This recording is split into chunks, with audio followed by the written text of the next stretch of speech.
The evening started like any other for Officer Ray Henderson. The same worn-out seats in the patrol car, the same crackle of the police radio, and the same coffee stain on his uniform that never quite washed out. 10 years on the force in this small city had taught him to expect the unexpected, but nothing could have prepared him for what would unfold that night. All units in the vicinity of Riverside and 5th, we have reports of a disturbance at the Blue Note. Possible fight in progress. Ray glanced at his partner, Officer Lisa Chen, who was already reaching for the radio. Dispatch. This is Unit 17 responding. ETA 3 minutes. The Blue Note was a local watering hole that attracted a mixed crowd. Most nights were peaceful enough, but paydays could get rowdy. As they pulled up to the curb, the muffled thump of music vibrated through the walls, and a small crowd had gathered outside, some looking concerned, others just curious. Looks like whatever happened is still happening, Lisa said, unbuckling her seatbelt. I'll take the back entrance. Ray nodded and stepped out of the car.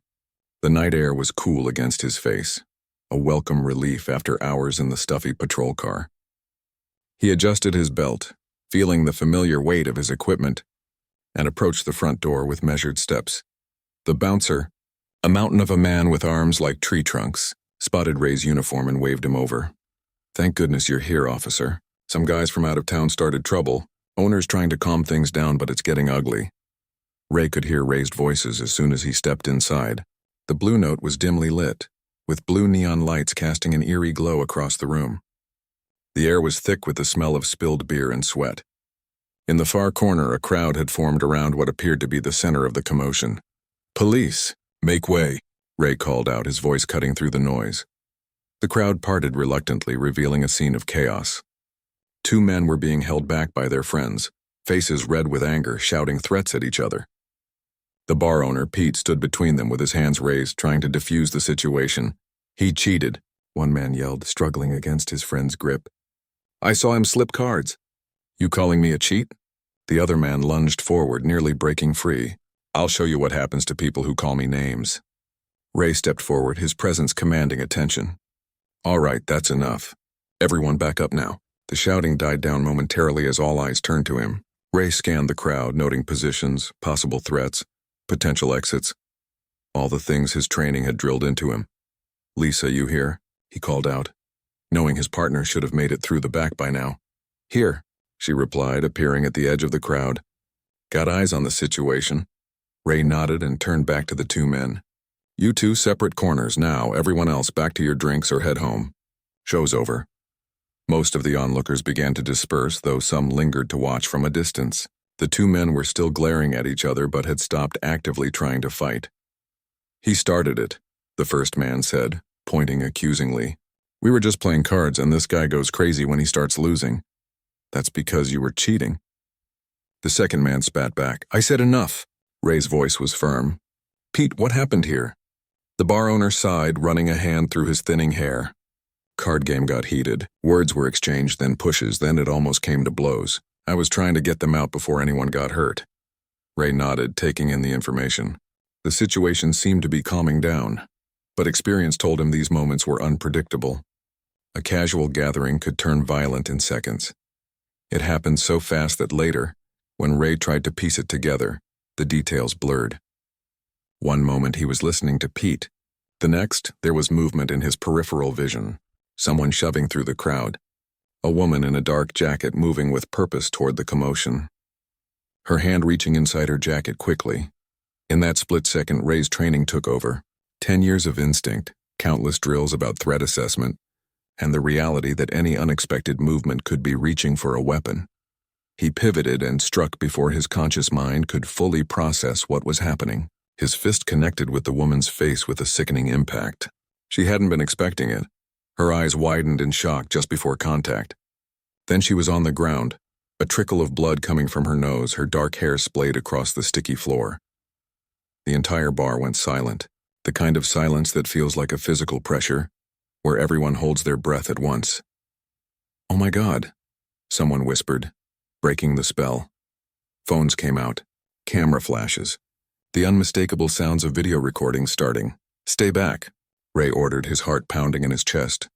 He moved toward the woman, who was now slowly pushing herself up to a sitting position. Her eyes were clear despite the blow, no sign of intoxication.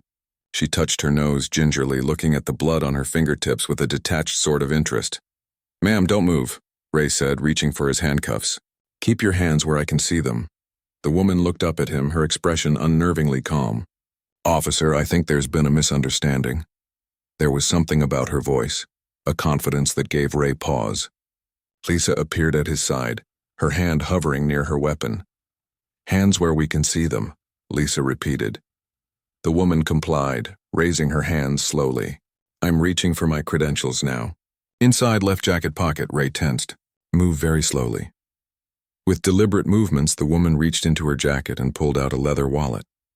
She flipped it open to reveal a badge and ID card.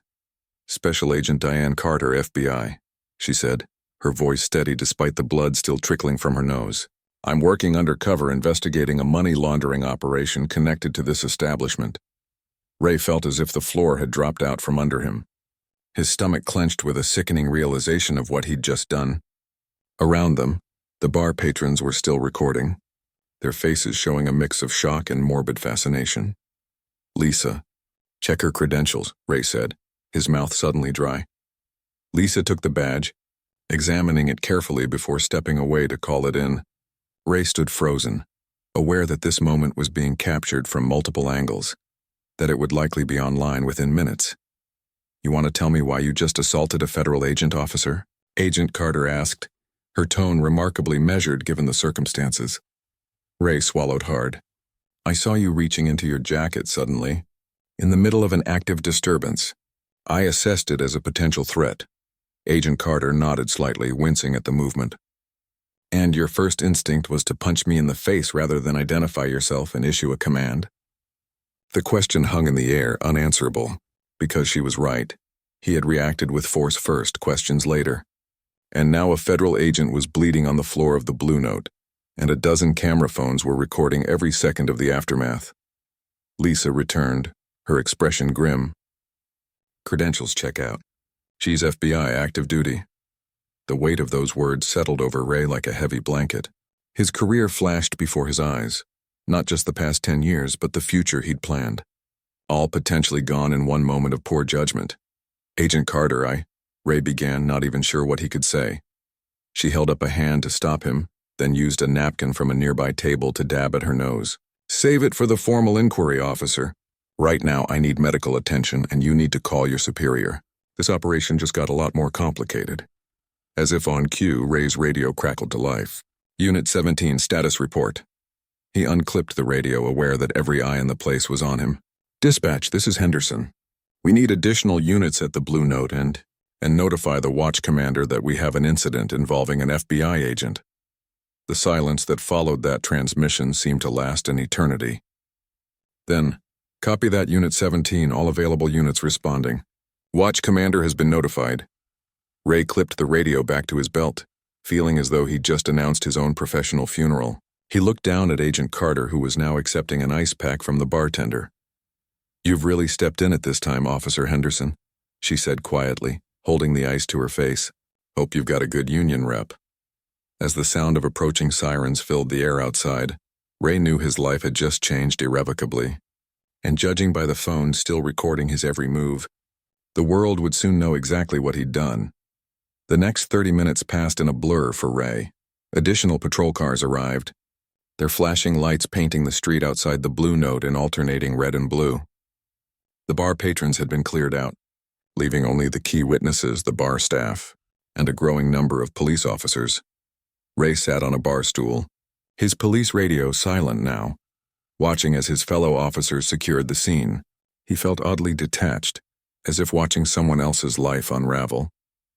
Agent Carter was seated at a table nearby, holding an ice pack to her face while giving a statement to Lisa. Despite the circumstances, the FBI agent appeared composed, professional. "Henderson." Ray looked up to see Lieutenant Dan Wallace, the watch commander, standing before him. The lieutenant's face was a mask of controlled anger. "Sir," Ray acknowledged, standing up. "Outside. Now." Ray followed his superior out to the sidewalk. The night had grown colder, or maybe it was just the chill of dread settling into his bones. "Explain to me, Wallace began, his voice dangerously quiet. How one of my officers managed to punch an undercover federal agent in the face. Ray took a deep breath. Sir, I responded to the disturbance call. Situation was volatile. 2 men nearly fighting over a card game. I was attempting to de-escalate when I noticed a woman, Agent Carter, moving quickly through the crowd, reaching into her jacket. I perceived a potential threat and... He trailed off, the words sounding hollow even to his own ears. And you decided to lead with your fist instead of your badge? Wallace's eyes narrowed. No verbal warning? No police stop? Nothing? It was a split-second decision, sir. I thought she might be pulling a weapon. Wallace ran a hand over his face. Do you have any idea what you've done? This isn't just excessive force, Henderson. This is an FBI agent. And the whole thing's on video. I've already gotten calls from 3 news outlets. Ray's stomach dropped. It's online already? Welcome to 2025, Henderson. Everything's online, always. Wallace looked back toward the bar entrance. Your body cam was on? Yes, sir. Activated when I responded to the call. Small mercies, Wallace muttered. At least we'll have the full context. But it doesn't change what happened. He fixed Ray with a hard stare. Your badge and gun. Now. Though he'd been expecting it, the words still hit Ray like a physical blow. He slowly unclipped his badge and removed his service weapon, handing them over to Wallace. You're on administrative leave pending investigation. Full internal affairs review. I don't need to tell you how serious this is. No, sir. Go wait in Officer Patel's car. He'll drive you to the station for preliminary statements. Do not speak to anyone about this incident. Not the press, not your family, not your friends on the force, nobody, understood? Yes, sir. As Wallace walked away, Ray caught sight of Agent Carter being escorted out of the bar by a paramedic. Their eyes met briefly. He expected to see anger, perhaps even satisfaction at his predicament, but her expression was unreadable. She simply nodded once before being led to a waiting ambulance. The ride to the station was silent. Officer Patel, normally chatty, seemed to have nothing to say. Ray stared out the window at the passing streetlights, each one a countdown to what would likely be the end of his career. At the station, the mood was tense. Officers he'd worked with for years avoided eye contact as he was led to an interview room. No one offered him coffee. No one asked if he was okay. The thin blue line had already begun to distance itself from him. 3 hours of questioning followed. Internal affairs had been called in immediately. Unusual for this time of night, a clear indication of how seriously the department was taking the incident. Ray recounted the events over and over, watching as his words were typed into official statements. Did Agent Carter threaten you in any way? They asked. No. Did she identify herself as law enforcement before you struck her? No, there wasn't time. Did you attempt to issue any verbal commands before resorting to physical force? Each question was another nail in the coffin of his career. By the time they released him, it was nearly 3 a.m. Ray sat on a bench outside the station, waiting for his wife to pick him up. He'd been allowed 1 phone call, just enough to tell her the bare facts. There had been an incident. He was on leave. He needed a ride home. He hadn't been able to bring himself to tell her the rest over the phone. A car pulled up and Nancy Henderson stepped out, her face tight with worry. She was still wearing her nursing scrubs from her night shift, her dark hair pulled back in a messy ponytail. One look at Ray's face told her everything she needed to know. How bad? She asked simply as he got into the passenger seat. Bad, he replied. Really bad. They drove in silence for a few minutes before Nancy spoke again. Tell me. So he did. All of it. The call, the bar, the perceived threat, the punch, the horrible moment of realization afterward. Nancy listened without interrupting, her knuckles white on the steering wheel. They're saying it's already online, Ray finished. I haven't looked. Nancy pulled the car over to the side of the road and parked. She took out her phone. Don't, Ray said. Please, she ignored him, typing quickly. Her face fell as she scrolled through something on her screen. It's trending, she said quietly. Haga punches FBI. There are multiple videos. Different angles. Ray closed his eyes. How bad do they make me look? Nancy hesitated. It's not good, Ray. The videos start right as you hit her. They don't show what led up to it. Of course they didn't. No one ever filmed the context, just the action. The comments are worse, Nancy continued, still scrolling. They're calling for your badge. Some are posting our address. Ray's eyes snapped open. What? Someone doxed you. Our home address, your work history, my workplace. It's all out there now. A new kind of fear gripped Ray's heart. Not for himself, but for Nancy, for their home. We need to go somewhere else tonight, he said. Call your sister, see if we can stay with her for a few days. Nancy nodded, already dialing. As she spoke quietly to her sister, Ray took her phone and looked at the videos himself. It was even worse than he'd imagined. From the camera angles, it looked entirely unprovoked. A police officer walking up to a woman and striking her without warning. The slow-motion versions were the worst, highlighting the moment of impact, the shock on Agent Carter's face, the blood. The comments scrolled by in a blur of outrage. A cab. This is why we need police reform. Who hits a woman like that? Fire him now. Anyone ID this cop yet? Let's make him famous.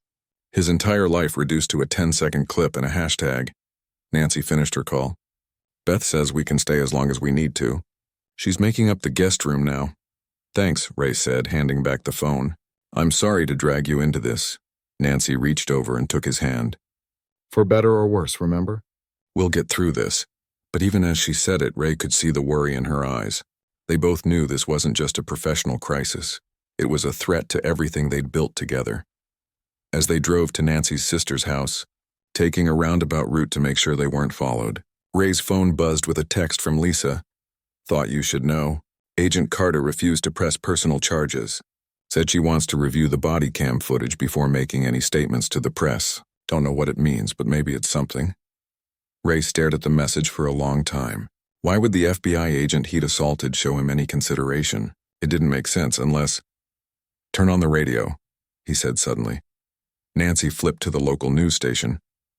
Breaking news out of downtown, where an FBI raid is currently underway at the Blue Note bar. Sources tell us this is connected to a money laundering investigation that has been ongoing for several months.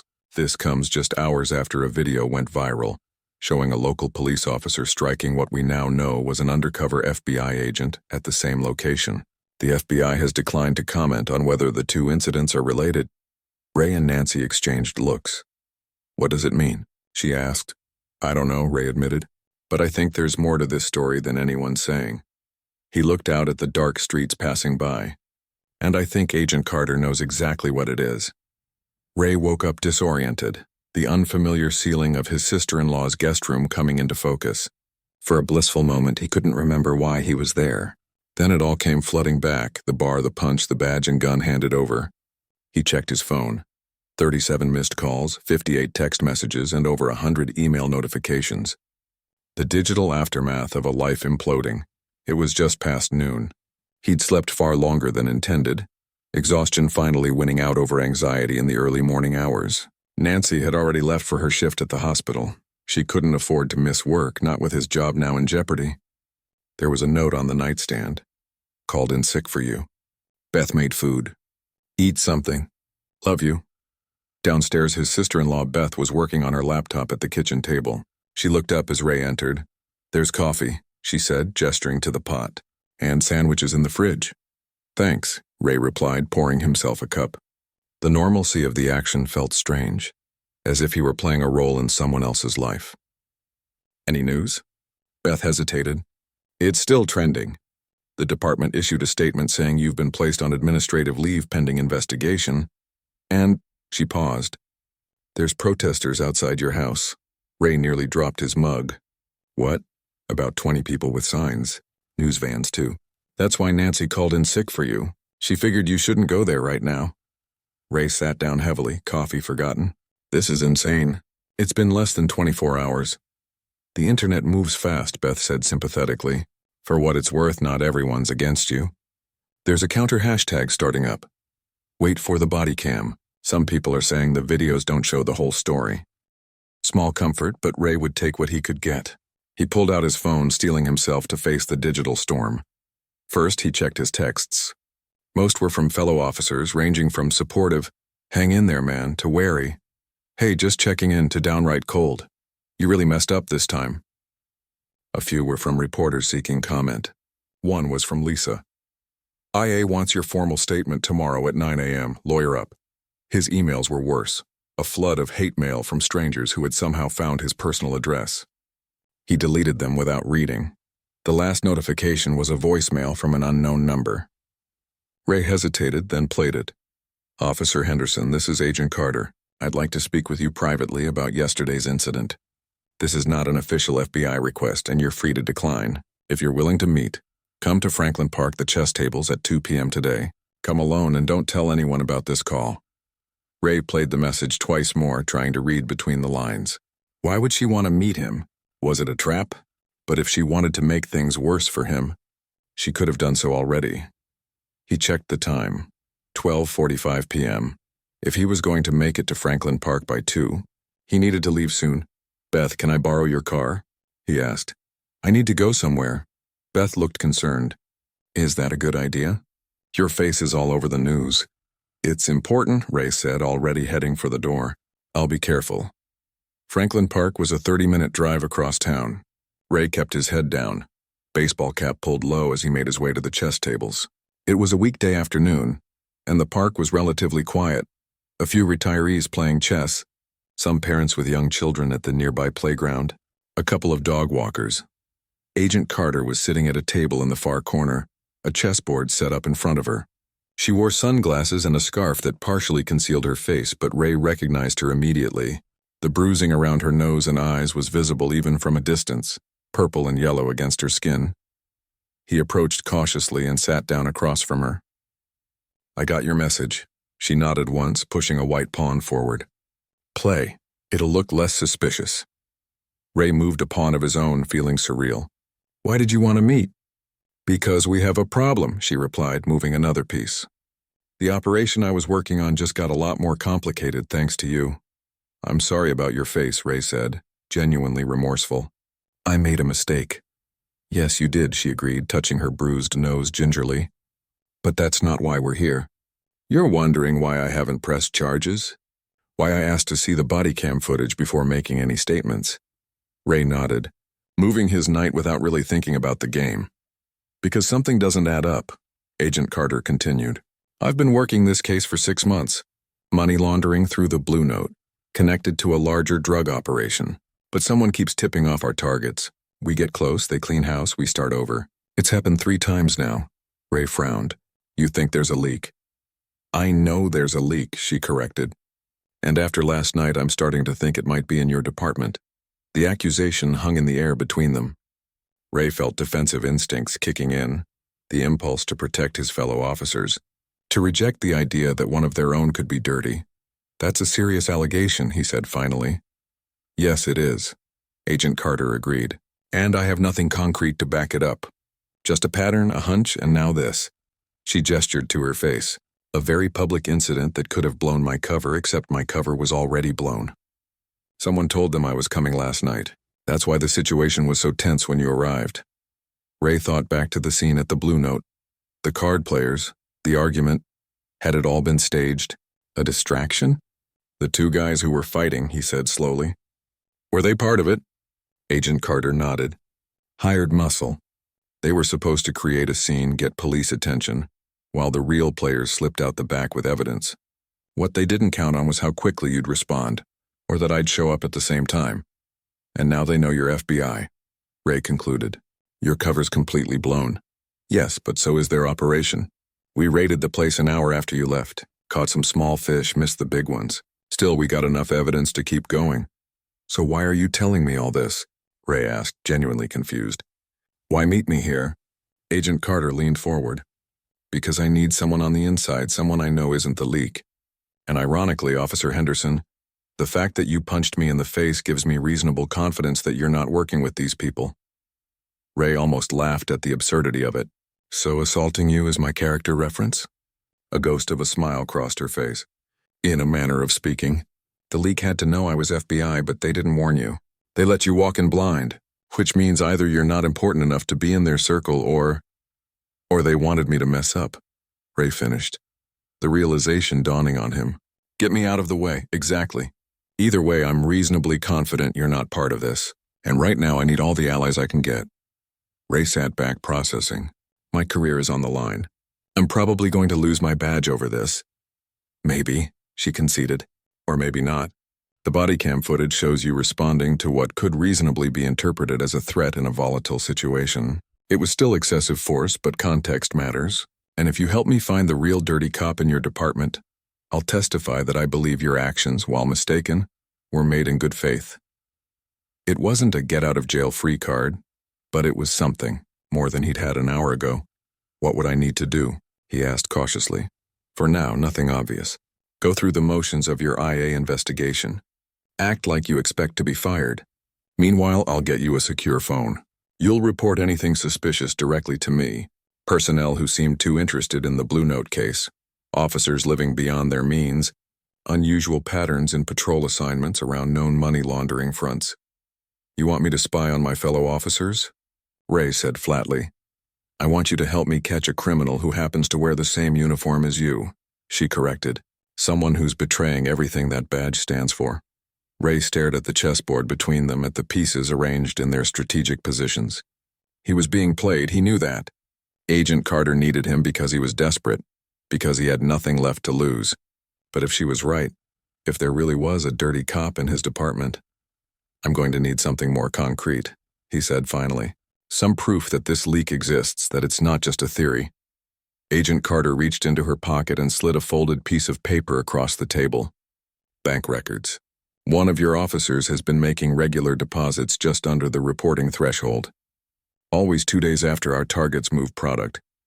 Ray unfolded the paper and felt his heart sink. The name on the account was familiar. An officer he'd worked with for years. Someone he'd trusted with his life. This isn't conclusive, he said, though his voice lacked conviction. No, it's not, Agent Carter agreed. That's why we need more. That's why I need you.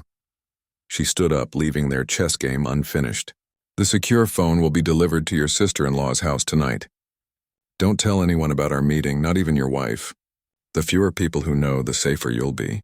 She walked away without looking back, leaving Ray alone at the chess table, staring at the name on the bank statement and wondering if he'd just made a deal with the devil or found the only person who could save what was left of his career. Either way, there was no going back now. The internal affairs interview room was deliberately uncomfortable. Hard chairs, harsh lighting, a table bolted to the floor. Ray sat beside his union-appointed lawyer, Mike Dawson, a balding man with perpetually tired eyes who had defended cops for 20 years. Across from them sat 2 IA investigators, Detective Gloria Wu, a stern-faced veteran with a reputation for thoroughness, and Detective Paul Torres, younger and sharper-edged. Let's review the body camera footage again, Detective Wu said, tapping her tablet. The wall screen flickered to life, showing Ray's perspective as he entered the Blue Note. Ray had watched it at least 10 times now, but it still felt strange seeing the events from his own viewpoint. The crowded bar, the arguing card players, Ray's voice cutting through the noise, then the crucial moment. A sudden movement at the edge of the frame, Agent Carter appearing, her hand moving toward her jacket. The footage showed clearly how quickly it all happened, less than 2 seconds from when she appeared to when Ray's fist connected with her face. The video paused on the impact. Agent Carter's surprised expression, blood beginning to trickle from her nose. Officer Henderson, Detective Torres said, leaning forward. Walk us through your thought process in this moment. Ray glanced at his lawyer, who nodded slightly. As you can see, the situation was volatile, Ray began. 2 men nearly fighting, a crowded space, limited visibility. When Agent Carter appeared suddenly and reached into her jacket, I perceived a potential threat. In that split second, I made the decision to neutralize what I believed could be someone drawing a weapon. Without verbal warning, Detective Wu noted. There wasn't time, Ray replied. If she had been pulling a gun, a verbal warning might have been too late. But she wasn't pulling a gun, Torres pointed out. She was reaching for her FBI credentials, which I had no way of knowing at the time, Ray countered. His lawyer cleared his throat. Detectives, the standard here isn't perfect judgment. It's reasonable action based on the information available at the time. My client responded to what he reasonably perceived as a threat in a volatile situation. Detective Wu's expression remained neutral. We've received Agent Carter's official statement this morning. Would you like to know what she said, Officer Henderson? Ray's heart skipped a beat. Would she honor their secret agreement, or had that been a ploy? Yes, he said, trying to keep his voice steady. Wu read from her tablet. Agent Carter states, while Officer Henderson's use of force was excessive, I acknowledge that my sudden appearance and movement toward my credentials could have been misinterpreted as a threat in an already tense situation. I do not believe Officer Henderson acted with malice or intent to harm a federal agent. Ray fought to keep his expression neutral, but inside he felt a surge of relief. She had kept her word. That's surprisingly generous, his lawyer commented. Indeed, Wu agreed, studying Ray carefully. She's declined to press personal charges and has requested to be consulted before any disciplinary decisions are made. Torres looked less impressed. The FBI being diplomatic doesn't change department policy on use of force. The fact remains, Officer Henderson, that you struck first and asked questions later. I understand that, Ray acknowledged, and I take full responsibility for my actions. The interview continued for another hour, covering Ray's training record, previous incidents, procedural knowledge. By the end, Ray was mentally exhausted but cautiously optimistic. Agent Carter's statement had given him a lifeline, however slim. As they left the room, his lawyer patted him on the shoulder. Not as bad as it could have been. Carter did you a solid. Still expect a suspension at minimum, possibly a demotion. I've seen worse cases end with the officer keeping their badge. Ray nodded, distracted. The secure phone Agent Carter had promised had arrived last night, delivered by a teenager on a bike who claimed to be from a local food delivery app. It sat heavy in his pocket now, unused so far. Thanks, Mike, I appreciate the help. After his lawyer left, Ray found himself alone in the hallway of the station he'd worked in for a decade. A few officers passed by, some nodding in acknowledgement, others avoiding eye contact entirely. The thin blue line was wavering, unsure whether to include him or not. He was about to leave when Lieutenant Wallace appeared around the corner. Henderson, a word. Ray followed him to his office, a cluttered space with walls covered in department commendations and family photos. Wallace closed the door behind them. How'd it go with IA? He asked, settling behind his desk. Better than expected, Ray admitted. Agent Carter's statement was helpful. Wallace nodded thoughtfully. I saw it. Surprising, considering you rearranged her face. He studied Ray for a moment. Any idea why she'd cut you slack like that? The question had a probing quality that made Ray instantly wary. Was Wallace just curious, or was there something more? Could he be the leak Agent Carter suspected? No idea, Ray lied. Maybe she understands split-second decisions in the field. Maybe, Wallace agreed, though he didn't sound convinced. In any case, you're still on administrative leave until IA makes their recommendation. But between us, I think you'll weather this storm. Thank you, sir. Wallace leaned forward. One more thing. Agent Carter has requested copies of all our patrol schedules and officer assignments around the Blue Note for the past 6 months. FBI says it's part of their ongoing investigation. Ray kept his expression carefully blank. Standard procedure, I guess. Probably, Wallace agreed. Still, strange timing, don't you think? Right after your incident. I wouldn't know, sir. Wallace studied him for a long moment. No, I suppose you wouldn't. That'll be all, Henderson. Outside the station, Ray waited until he was several blocks away before pulling out the secure phone. One message waited for him. Call when safe. He found a quiet coffee shop, ordered a drink, and sat in the farthest corner before making the call. Agent Carter answered immediately. You're clear to talk? Yes, Ray confirmed, keeping his voice low. Just had my IA interview. Thanks for your statement. Don't thank me yet, she replied. It's a strategic move, not a favor. What happened in the interview? Ray recounted the meeting, including Wallace's mention of the patrol records request. Interesting, Agent Carter said when he finished. Wallace brought that up specifically? Unprompted? Yes, he seemed curious about your statement, too. Asked why you'd go easy on me. What did you tell him? Nothing. Said I had no idea. Good, keep it that way.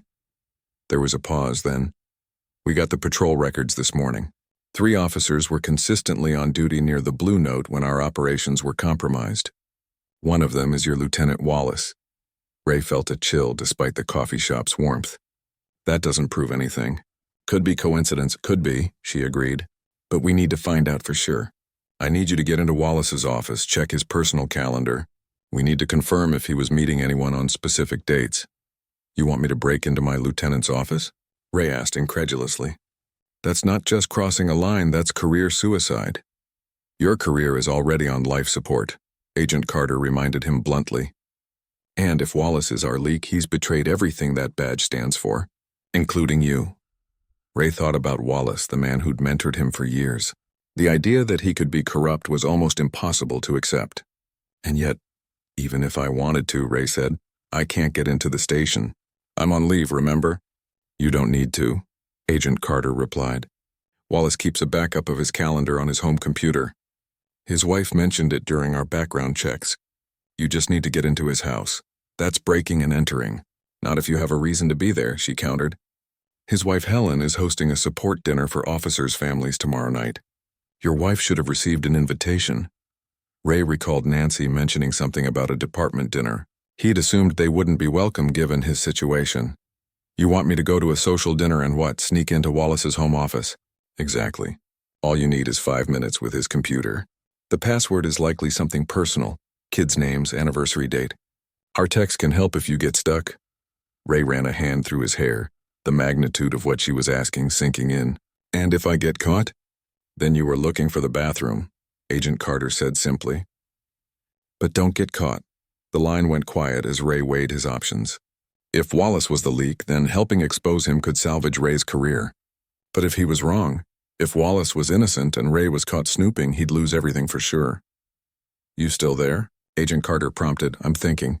Don't think too long. We have a small window before whoever's tipping off our targets realizes we're onto them. Then they'll go to ground and we'll lose our chance. Ray thought about his badge, his career, his reputation, all hanging by a thread because of one split-second decision, and now another decision loomed before him just as consequential. Fine, he said finally. I'll do it. But I want your word, in writing, that you'll speak on my behalf regardless of what we find. My career for your leak. Deal. Agent Carter agreed without hesitation. I'll have the paperwork delivered tomorrow. Just get me that calendar. As Ray ended the call, he couldn't shake the feeling that he was making another split-second decision, one that might cost him even more than the first. The Wallace home was a well-kept 2-story in a quiet suburb, the kind of place where police officers could afford to live comfortably but not lavishly. Cars lined the street outside, other officers and their families arriving for the support dinner. Ray sat in his car watching them file in with covered dishes and bottles of wine. You sure about this? Nancy asked from the passenger seat. She wore a simple blue dress, her dark hair styled for the occasion. She looked beautiful, but her eyes were tight with worry. No, Ray admitted, but I don't see another option.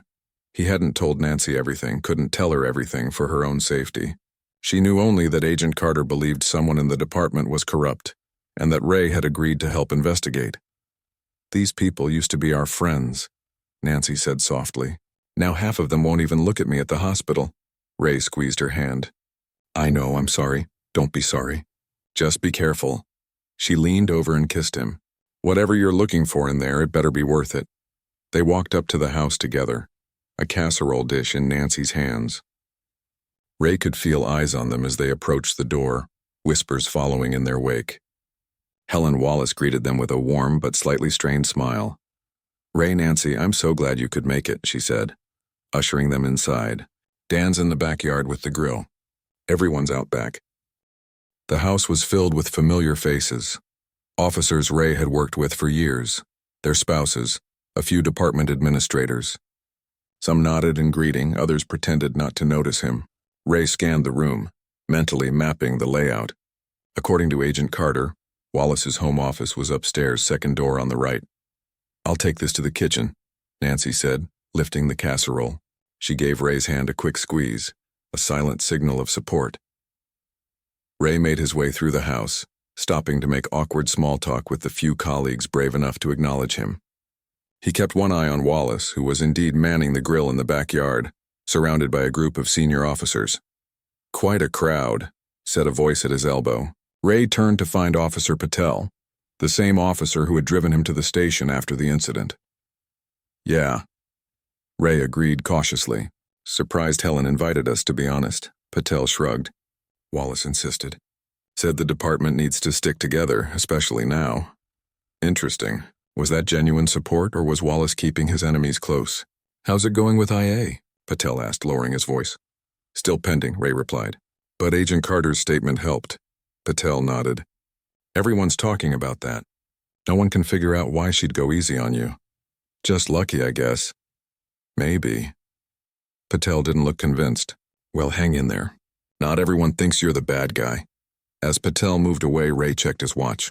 He needed to make his move. Wallace was occupied. The house was full of people creating cover noise, and most guests were focused on the backyard. Now or never. He casually made his way toward the stairs, pretending to look for the bathroom. No one seemed to notice as he slipped upstairs. The hallway was empty, family photos lining the walls. Wallace with his wife, their grown children, fishing trips, graduations. The ordinary life of a man Ray had respected for years. Second door on the right. Ray tried the handle, unlocked. He slipped inside and closed the door behind him. The office was neat and organized. A desk with a computer, bookshelves filled with law enforcement texts and family mementos. Ray moved quickly to the computer and powered it on. The screen lit up, asking for a password. Ray thought about what Agent Carter had said. Something personal, kids' names, anniversary dates. He spotted a framed photo on the desk. Wallace and Helen standing in front of the Grand Canyon 30th anniversary inscribed on the frame. Ray tried Grand Canyon 30, nothing. Anniversary 30, nothing. Then he noticed the date on the photo, 06/15/2020. He tried 06152020. The screen unlocked. Ray let out a breath he hadn't realized he was holding. He was in. Now he needed to find the calendar. He clicked through folders until he found it. Schedule.xlsx. The file opened to reveal a meticulously maintained calendar, with color-coded entries for work shifts, personal appointments, and what appeared to be coded meetings labeled only with initials. Ray pulled out his phone and quickly photographed the screen, scrolling through months of entries. He found what he was looking for, meetings labeled TB occurring regularly, always 2 days before the dates Agent Carter had identified as when their operations were compromised. The doorknob turned. Ray froze, his heart pounding in his chest. He quickly closed the file, but there was no time to shut down the computer. The door opened, and Lieutenant Wallace stood there, surprise registering on his face. "Henderson, what are you doing in my office?" Ray's mind raced. "Sir, I was looking for the bathroom." Took a wrong turn. Wallace's eyes moved to the computer screen, still showing the desktop. "With my computer on?" "I bumped the mouse," Ray lied, knowing how weak it sounded. Screen came on. "I was just about to leave." Wallace stepped into the room, closing the door behind him. The friendly host demeanor was gone, replaced by something colder. "You know, Ray, I've always thought you were a good cop. Smart, observant, not the type to make stupid mistakes." "Sir, I like punching an FBI agent," Wallace continued, his voice dropping. "That was a stupid mistake, Ray, the kind that cost careers." Ray felt a chill run down his spine. There was something in Wallace's tone that confirmed all his suspicions. "Unless, of course, that FBI agent happens to need something from you," Wallace added. "Something important enough to trade for a favorable statement." "I don't know what you're talking about," Ray said, but his hand moved instinctively toward his pocket, where the secure phone sat. Wallace noticed the movement. "Empty your pockets, Henderson." "Sir, with all due respect." "Empty them," Wallace repeated, his hand moving to his waist where Ray knew he carried his off-duty weapon. "Now." Slowly, Ray pulled out his wallet, keys, and the secure phone. Wallace's eyes locked on the unfamiliar device. "That's not your phone," he said. "Turn it over." The sound of footsteps on the stairs saved Ray from having to respond. A knock at the door, then Helen's voice. "Dan? Are you up here? The stakes are burning." Wallace hesitated, clearly torn between confronting Ray and maintaining appearances. "We'll finish this conversation later," he said finally, his voice low. "Don't leave." As soon as Wallace left, Ray moved quickly. He shut down the computer, pocketed the secure phone, and snapped one final photo of a business card on Wallace's desk. Tommy Byrne, Import-Export. The initials matched the TB in the calendar. Ray slipped out of the office and made his way downstairs, trying to appear casual. He found Nancy in the kitchen helping to prepare salads. "We need to go," he whispered urgently. "Now." Nancy took one look at his face and nodded. "I'll get our coats." They made their excuses, a family emergency, and left as quickly as possible. Ray could feel Wallace's eyes on him as they hurried to their car. Once safely driving away, Ray pulled out the secure phone and dialed. "Did you get it?" Agent Carter answered immediately. "Yes, and more," Ray replied, explaining about the calendar, the meetings labeled TB, and the business card. "But Wallace caught me in his office. He knows something's up." "He suspects, but he doesn't know for sure," Agent Carter said. "This is enough. We can move on this now. Tommy Byrne is on our radar. Major player in the drug trade, uses import businesses as fronts. If Wallace is meeting with him regularly, it confirms he's the leak," Ray finished. "What now?" "Now we move fast. Get to the safe house. Address is being sent to your phone. We'll take Wallace tonight before he can warn Byrne or destroy evidence." 6 hours later, Ray sat in a federal building downtown, watching through a one-way glass as FBI agents interrogated Lieutenant Dan Wallace. The evidence had been damning. The calendar entries, phone records showing calls to Byrne's burner phones, and most conclusively, an offshore account in Wallace's name containing over $200,000 in unexplained deposits. Agent Carter entered the observation room, her face still showing the fading bruises from their first encounter. "Wallace is talking," she said without preamble. "Trying to cut a deal. Offering up Byrne and his whole operation. Why did he do it?" Ray asked, still struggling to reconcile the mentor he'd respected with the corrupt cop in the interrogation room. "Money, at first," Agent Carter replied. His son needed expensive medical treatments insurance wouldn't cover. Then it became about power, the thrill of playing both sides. She sat down beside Ray. The usual story. Good person makes one bad choice, then can't find their way back. Ray nodded, understanding all too well how a single moment could change everything. What happens now? To him, to me? "Wallace is going away for a long time," she said. "As for you," she handed him an envelope. "Official letter to your department. Full FBI commendation for your assistance in uncovering corruption and bringing down a major drug operation. Not quite an apology for the punch, but almost." Ray opened the envelope, reading the letter with a sense of disbelief. "This makes it sound like I was working undercover with you from the beginning." Agent Carter shrugged. "A little revisionist history never hurt anyone. The department gets to save face, you get your badge back, and I get the credit for a major bust. Everyone wins. Except Wallace," Ray noted. "He made his choices," she replied without sympathy. "Just like we all do." 2 weeks later, Ray stood at the front of a departmental briefing room, his badge and gun officially returned. The "Cop Punches FBI" hashtag had been replaced by headlines about police corruption and drug busts. His part in the story had been carefully managed by FBI public relations. The accidental punch reframed as an unfortunate incident during an undercover operation. As he looked out at his fellow officers, Ray could see the mixture of emotions on their faces: respect, uncertainty, relief. The thin blue line had been broken by Wallace's betrayal, but it was reforming now, differently perhaps, but still intact. Detective Wu from Internal Affairs approached him after the briefing. "Quite a turnaround, Henderson. Not many officers go from suspension to commendation in 2 weeks." "Just lucky, I guess," Ray replied, the same answer he'd given Patel at the dinner. Wu studied him thoughtfully.